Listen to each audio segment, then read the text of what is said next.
ಇನ್ನು ಹೇಮಾವತಿ ನದಿಯ ಉಪನದಿ ಸೋಮವತಿ ನದಿಯಲ್ಲಿ ಪ್ರವಾಹ ಪರಿಸ್ಥಿತಿ.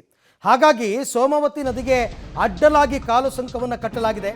ಆದರೆ ಜೀವ ಕೈಯಲ್ಲಿ ಹಿಡಿದು ಕಾಲು ಸಂಕದಲ್ಲಿ ಓಡಾಟ ಮಾಡಬೇಕಾದ ಪರಿಸ್ಥಿತಿ ಇದೆ. ಮೂಡಿಗೆರೆ ತಾಲೂಕಿನ ತರುವೆ ಗ್ರಾಮದ ಕಾಲು ಸಂಕ ಇದು. ಶಾಲಾ ಮಕ್ಕಳು, ವೃದ್ಧರು, ಮಹಿಳೆಯರು ಈ ಸೋಮವತಿ ನದಿಯನ್ನು ದಾಟೋದಕ್ಕೆ ಪರದಾಡ್ತಾ ಇದ್ದಾರೆ. ಯಾಕೆ ಅಂತಂದರೆ ಅಲ್ಲೂ ಕೂಡ ಪ್ರವಾಹ ಪರಿಸ್ಥಿತಿ.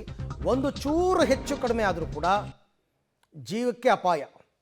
ಹಾಗಾಗಿ ಆ ಕಾಲ ಸಂಕದ ಮೇಲೆ ಓಡಾಡಬೇಕಾದ್ರೆ ಜೀವ ಕೈಯಲ್ಲಿಡಿದು ಓಡಾಡಬೇಕು ಅಂತಂದರೆ ಕಾಫಿ ನಾಡಿನ ಮಲೆನಾಡು ಭಾಗದ ಜನ ಜೀವವನ್ನು ಕೈಯಲ್ಲಿ ಹಿಡ್ಕೊಂಡು ಬದುಕುವಂಥ ಸ್ಥಿತಿ ನಿರ್ಮಾಣ ಆಗುತ್ತೆ. ಅದರಲ್ಲೂ ಕಾಲು ಸಂಕಗಳ ಮೇಲೆ ಬದುಕು ಕಟ್ಟಿಕೊಂಡಂಥ ಜನರ ಬದುಕು ನಿಜಕ್ಕೂ ಮುಳ್ಳಿನ ಮೇಲಿನ ನಡಿಗೆಯೇ ಸರಿ.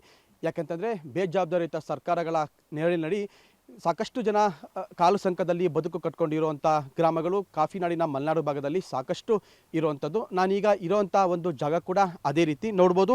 ಇದು ಮೂಡಿಗೆರೆ ತಾಲೂಕಿನ ಕೊಟ್ಟಿಗೆಹಾರ ಸಮೀಪದ ತರುವೆ ಗ್ರಾಮಕ್ಕೆ ಸಂಪರ್ಕ ಕಲ್ಪಿಸುವಂಥ ಈ ಒಂದು ಮಾರ್ಗ. ಆದರೆ ಇಲ್ಲಿನ ಜನಸಾಮಾನ್ಯರು ಕೂಡ ಹಲವು ವರ್ಷಗಳಿಂದ ನಮಗೊಂದು ಸೂಕ್ತವಾದಂಥ ಒಂದು ಬಂದೋಬಸ್ತ್ ಇರುವಂಥ ಒಂದು ಕಾಲು ಸಂಕವನ್ನು ಅಂದರೆ ಸೇತುವೆ ನಿರ್ಮಾಣ ಮಾಡಿಕೊಡಿ ಅಂತೇಳಿ ಮನವಿ ಮಾಡ್ತಾನೆ ಇರುವಂಥದ್ದು. ಆದರೆ ಕಳೆದ 4-5 ವರ್ಷಗಳಿಂದ ಮನವಿ ಮಾಡ್ತಿದ್ರು ಕೂಡ ಈವರೆಗೂ ಯಾವೊಬ್ಬರು ಅಧಿಕಾರಿಗಳು ಆಗಲಿ ಜನಪ್ರತಿನಿಧಿಗಳಾಗಲಿ ಇವರ ಒಂದು ನೋವಿಗೆ ಸ್ಪಂದಿಸ್ತಲೇ ಇರುವಂಥದ್ದು ನಿಜಕ್ಕೂ ದುರಂತ ಅಂತಲೇ ಹೇಳ್ಬೋದು. ನಾವು ನೋಡ್ಬೋದು ವಿಜಲ್ಸಲ್ಲೂ ಕೂಡ ಅಡಿಕೆ ಮರವನ್ನು ಒಂದು ಕಾಲು ಸಂಕ ಮಾಡಿಕೊಂಡು ಬದುಕು ಕಟ್ಕೊಂಡಿರುವಂಥದ್ದು. ಹಾಗಾಗಿ ಈ ಜನಸಾಮಾನ್ಯರಿಗೆ ಏನು ಪ್ರತಿ ಮಳೆಗಾಲದಲ್ಲೂ ಕೂಡ ಈ ಒಂದು ಕಾಲು ಸಂಕ ಏನಾರ ಕೊಚ್ಕೊಂಡು ಹೋದರೆ ಬೇರೆ ಕಡೆ ಬರೋದಕ್ಕೆ ಯಾವುದೇ ಮಾರ್ಗ ಇಲ್ಲ. ಇದ್ರೂ ಕೂಡ ಅದು ಕಾಫಿ ತೋಟ ಮತ್ತು ಗದ್ದೆಗಳ ಒಳಗಿಂದ ಬರುವಂಥ ಸ್ಥಿತಿ ಇವತ್ತಿಗೂ ಕೂಡ ಜೀವಂತವಾಗಿರುವಂಥದ್ದು. ನಾವಿನ್ನು ಈ ಕಡೆ ಬರುವಂಥದ್ದು ನೋಡೋದಾದರೆ ಏನೊಂದು ನಮಗೆ ಒಂದು ಮನೆ ಕಾಣ್ತಾ ಇರುವಂಥದ್ದು.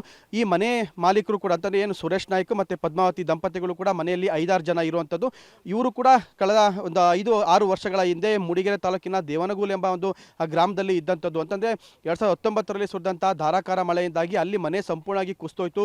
ಬೆಟ್ಟ ಗುಡ್ಡಗಳು ಕುಸಿದ್ವು ಅನ್ನೋ ನಿಟ್ಟಿನಲ್ಲಿ ಕಳೆದ 5-6 ವರ್ಷಗಳ ಹಿಂದಿನಿಂದ ಈ ಒಂದು ಮನೆ ನಿರ್ಮಾಣ ಮಾಡಿಕೊಂಡು ಇಲ್ಲಿರುವಂಥದ್ದು. ಆದರೆ ಪ್ರತಿ ಮಳೆಗಾಲದಲ್ಲೂ ಕೂಡ ಇವರಿಗೆ ಏನು ಸೋಮವಾಹಿನಿ ನದಿ ಹೇಮಾವತಿ ನದಿ ಸೇರ್ಕೊಳ್ಳುತ್ತಾ ಆ ಸೋಮವಾಹಿನಿ ನದಿಯ ಆ ಒಡಲನ್ನು ದಾಟಿ